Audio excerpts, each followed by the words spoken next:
बिस्मिल्लाहिर्रहमानिर्रहीम। नाजरीन अस्सलामु अलैकुम। आज मैं आपके साथ एक ज़रई मुल्क की ज़राअत और उसके किसानों के साथ माफियाज जो कुछ कर रहे हैं, हुकूमतें और इंतज़ामिया किसानों को जिस तरह नज़रअंदाज कर रही हैं, उन्हें माफियास के रहम व करम पर छोड़ दिया है, इस हवाले से बात करनी है। किसान हैं कि गिरोह दर गिरोह माफियास के जो हैं वो उन्हें नोच रहे हैं। कभी शुगर माफिया, कभी फूड माफिया, कभी खाद माफिया, कभी वो पानी फरोख्त करने वाले महकमानार माफिया, कभी कोई। ये लूट मार का सिलसिला सारा साल ही किसानों के साथ ये मजाक भूंडे, उनकी हक तलफी, उनके साथ ज्यादतियाँ मुख्तलिफ रंग और मुख्तलिफ अंदाज में जारी रहती हैं। इंतज़ामिया जो है भांग पी के सोई रहती है। जब लूट मार अच्छी खासी हो जाती है, सीजन बिल्कुल एंड के करीब हो जाता है, तब ये लोग जागते हैं, वावेला करते हैं, हम ये कर रहे हैं, वो कर रहे हैं, फला पकड़ धकड़ कर रहे हैं, बस नुमाइशी कार्रवाइयाँ डालते हैं और कुछ नुमाइशी इक़दामात भी दिखाते हैं। जैसा कि खाद के बहरान पर दिखाए जा रहे हैं। पहली बात तो यह है कि आया वतन अजीज़ में खाद का जो बहरान है वो हकीकी है, मसनूई है, या सिर्फ लूट मार की खातिर इसे मैनेज किया गया है, सरमायादारों ने मिल के मैनेज किया है? क्या है हकीकत? इसका खोज भी तो लगाना चाहिए। कौन लगाएगा? तहकीकात कौन करेगा?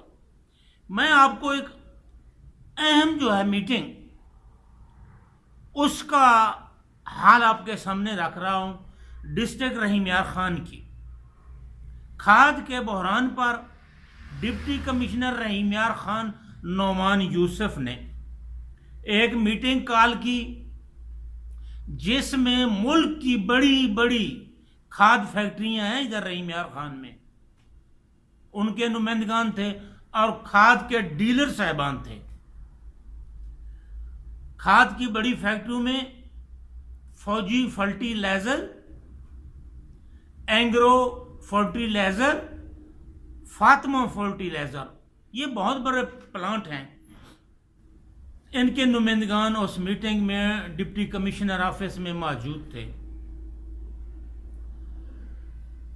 साहब बहादुर ने अहकामात जारी किए डीलर्स के लिए भी, और खाद फैक्ट्रियों को भी रिक्वेस्ट की कि वो सप्लाई जो है ज़िले को पूरी दे।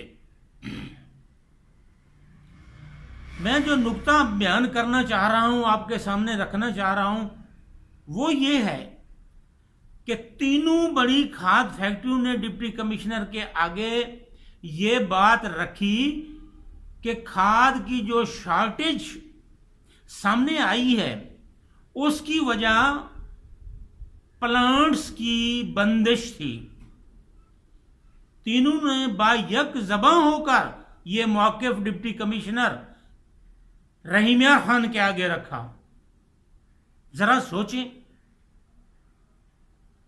3 फैक्ट्रियों का बायक वक्त बंदिश का शिकार होना क्या इत्तेफाक था या कोई मैनेजिंग प्रोग्राम था मंसूबाबंदी के तहत? इसका खोज तो लगाए ना। आखिर क्या हो गया था कि तीनों फैक्ट्रियां एक साथ बंदिश का शिकार हो गई? जहां तक हमने मुशाहिदा किया, हमने देखा है, वो डीएपी खाद तो बाहर से आते हैं, यूरिया तो सारी यहां बन रही है, उसको आजकल क्या हो गया? वो कहां गायब हो गई है? असल में मसला शॉर्टेज जो भी थोड़ी बहुत होगी, असल मसला लूट मार है, ब्लैक मार्केटिंग के जरिए धन दौलत कमाना है। ये अंधी हिर्सो हवस है जिसमें बड़े बड़े डीलर्स भी मुलविस हैं, इंतजामिया भी मुलविस है, और ये खाद फैक्ट्रियों के अफीसरान और अमला भी मुलविस है। बहुत सारी जगहों पे आप तहकीकात करके देख लें, खाद फैक्ट्रियों के बड़े अफीसरान जो हैं उनके डीलर्स के साथ शराकत दारियां भी हैं। यही कुछ हमने शुगर मिलों में भी देखा है। शुगर मिल के अफीसरान के कंडे वालों के साथ, ब्रोकर्स के साथ, खुद बहुत सारे ब्रोकर्स भी हैं, राब्ते हैं, हिस्सेदारियां हैं। लूट मार ऐसे नहीं होती, एक तरफा नहीं होती। मैं अर्ज ये करना चाह रहा हूं कि जिस वक्त डीएपी गंदम की फसल में और दूसरी दीगर फसलात में डालने का वक्त था, डीएपी गायब थी। 9,000, 9,500, 10,000 रुपए तक बोरी ब्लैक में मिल रही थी। जो ले सकते थे ली, जो नहीं ले सकते थे वो बगैर डीएपी के उन्होंने गुजारा किया है, फसल काश्त की हुई है। अब देखें उसके पैदावार पर क्या और कितने असरात आते हैं। डीएपी का सरकारी कंट्रोल रेट 8100 कुछ रुपए है। आज भी सरकारी रेट पर नहीं मिल रही, कहीं नहीं मिल रही। ये जो बैनर इंतजामिया ने लगवाए हैं, बामुश्किल 2-2, 3-3 चक्कर लगाने के बाद 2 बोरी एक शनाख्ती कार्ड पे। कोई बताए कि जिम्मेदारों के साथ ये भूना मजाक आखिर क्यों किया जा रहा है। जिसकी 10 एकड़ जमीन है वो एक बंदा है, वो खाद कैसे हासिल करे, इतने शनाख्ती कार्ड जमा करे, इतने बंदों का अरेंज करे, लो जाए वहां ले जाए पॉइंट पे जहां सरकार ने बनवाए हुए हैं, फिर 2 बोरी वो एक बंदे के हासिल करे। ज़राई मुल्क की ज़रात के साथ और मेहनत कश किसानों के साथ इस किस्म की ज्यादतियां, इस किस्म के भूंडे मजाक नहीं करने चाहिए। और आजकल यूरिया देखें, 1768 रुपए कंट्रोल रेट है सरकारी। ये 1950, 2000, 2100 रुपए तक ब्लैक में मिल रही है। गोदामों में बड़ी है, ट्रालियों में लोड नहीं हो रही। आजकल ये फट्टे रक्शे पे वो ले आते हैं, 10 बोरी ले आओ, 20 बोरी ले आओ, 5 बोरी ले आओ, खान को दो, चौधरी को दो, जाम को दो। क्या तमाशा लगाया हुआ है इंतजामिया ने। और ये मैं हकीकत ये भी बता दूं, इंतजामिया ने खुद डीलर्स को ये कहा हुआ है कि आप 2-2 बोरी मेहरबानी करके सरकारी रेट पे दें, बाकी आपकी मर्जी। ये हकीकत है।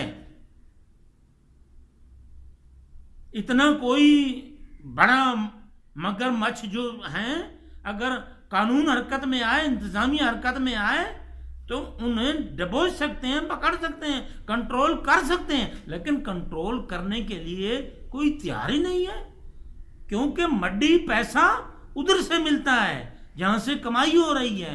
किसानों से क्या मिलना है। 300, 400, 500 रुपए बोरी जो इजाफी रेट पे बिक रही है, वो सिर्फ डीलर नहीं खा रहा, वो मिल मिला के खा रहे हैं लोग।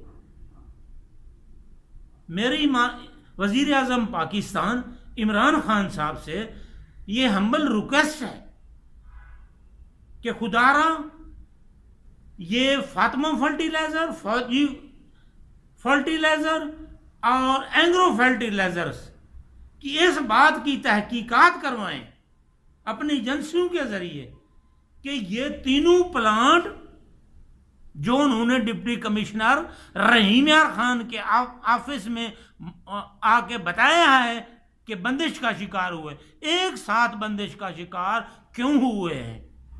दूध का दूध, पानी का पानी हो जाएगा। ये इत्तेफाक था या कोई मैनेजिंग प्रोग्राम था? हुकूमत को ऐसे नुक्तों पे तवज्जो करके उनकी तहकीकात ज़रूर करनी चाहिए। बस हम किसान दुआ ही कर सकते हैं कि अल्लाह तबारक ताला मौसमी हालात अच्छे रखे, हुकूमत को हिदायत दे कि वो शशमई नहरों में भी कुछ पानी फराहम करे ताकि गंदम की फसल को किसान पानी लगा सकें और वो कुछ बेहतर हो जाए और उसकी पैदावार जो है उस पर मनफी असरात न पड़े। हम तो अपने वसेब अपने देश इस अवाम का सोच रहे हैं कि अगर गंदम की पैदावार कम हो गई तो अवाम का क्या बनेगा? फिर वो ही गंदम आटा आटा लंबी लंबी लाइनें होगी। कितनी शर्मनाक बात है कि 2 बोरी के लिए किसान आजकल लाइनों में लगे हुए हैं खाद के असूल के लिए। बहुत ज़रई मुल्क के हुक्मरानों, सोचो, ये बहुत बड़ा सवालिया निशान है आपके लिए। बस ये वो गुजारिशात थी खाद के बहरान के हवाले से जो आपके सामने रखा है मैंने। जो खदशात थे, जो कुछ नुक्ते थे मेरे जहन में, वो भी सबके सामने रख दिए हैं। अब ये जिम्मेदारों का काम है कि उस पर तहकीक करें, हक़ाइक़ जानने की कोशिश करें, मसाइल को हल करने की कोशिश करें। ये नुमाइशी प्रोग्राम जो है ना, ये बंद कर दें, ये मजाक बंद कर दें। जो मसला हल हो सकता है हल करें, वरना मजाक ना करें, झूठे दलासे ना दें। लूट मार का वो पहले भी शिकार हुए हैं, अब भी हो रहे हैं। मुझे याद है कि 2008 में ये खाद का बहरान आया था। उस वक्त पाकिस्तान किसान इत्तेहाद किसान एक्शन कमेटी, ये जाम एमडी गांगा जो आपके साथ बात कर रहा है, ये और मेरे साथी मलिक अल्लाह नवाज मानुक, अल्लाह ताला जन्नतुल फिरदौस में जगह अता फरमाए, मखदूम निजाकत हुसैन हाशमी, इकबाल चौधरी, नईम विया, सरदार इमरान अब्बासी और बहुत सारे दोस्त थे जो हमने भूख हड़ताली कैंप लगाया था डिप्टी कमिश्नर रहीम यार खान के ऑफिस के सामने। उस वक्त भी यही ब्लैक मार्केटिंग थी। वो जो बाहर से खाद मंगवाई गई थी, रियायती पॉइंट थे, वो भी सियासतदानों ने, एमपीएस ने और उनके चहीतों ने बंदर बांट कर ली थी। उस पे हमने भूख हड़ताल की थी। आज हम फिर जरूरत महसूस कर रहे हैं। अगर किसान दोस्त, मेरे किसान भाई तैयार हूं तो हमें कोई डिप्टी कमिश्नर ऑफिस, वजीर आला पंजाब के दफ्तर के सामने, उसके घर के सामने, वजीर आजम पाकिस्तान के घर के सामने, उसके दफ्तर के सामने, पार्लियामेंट के सामने कोई भूख हड़ताली कैंप लगाना चाहिए। अभी से पाकिस्तान के अवाम को भूख से बचाने के लिए हम किसानों को भूख हड़ताली कैंप लगाना चाहिए और हुक्मरानों से पूछना चाहिए कि खाद कहां गई। ब्लैक में मिल रही है, सरकारी रेट में नहीं मिल रही, क्यों? हम कहां फरियाद करें, किसको कहें? ज़राअत की काली भेड़ों को क्या हाल दूं? ज़राई हवाले से डिस्ट्रिक्ट में जो कमेटियां बनाई हुई हैं, उसमें बस ऐसे लोग, सियासी लोग भर्ती कर लिए हैं, हाँ में हाँ मिलाने वाले, जिन्हें किसानों के मसाइल से कोई गर्ज ही नहीं है, बोलते नहीं है। वो बिस्कुट और चाय की प्याली पी के आ जाते हैं या तारीफें करके आ जाते हैं। भाई, किसानों के जो हकीकी नुमाइंदे हैं, जो मसाइल बता सकते हैं, जो अच्छी तजावीज़ आपको दे सकते हैं, इंतजामिया को, हुक्मरानों को, उन लोगों को कमेटियों में बैठाएं। ये सियासी भर्तियां, फॉर्मेलिटी की कमेटियां क्या रिजल्ट देंगी? कुछ नहीं। धोखा है ये अवाम के साथ, लोगों के साथ, किसानों के साथ। अगर आप हालात बदलना चाहते हैं, अगर आप तब्दीली चाहते हैं, तो फिर इस किस्म के जो फैसले हैं, गलत फैसले, उनको तब्दील करें। इन्हीं अल्फाज के साथ आपसे इजाज़त चाहता हूँ। अल्लाह तबारक ताला पाकिस्तान की अवाम पाकिस्तान की, अफवाज पाकिस्तान की खैर फरमाए, खैर फरमाए। पाकिस्तान जिंदाबाद।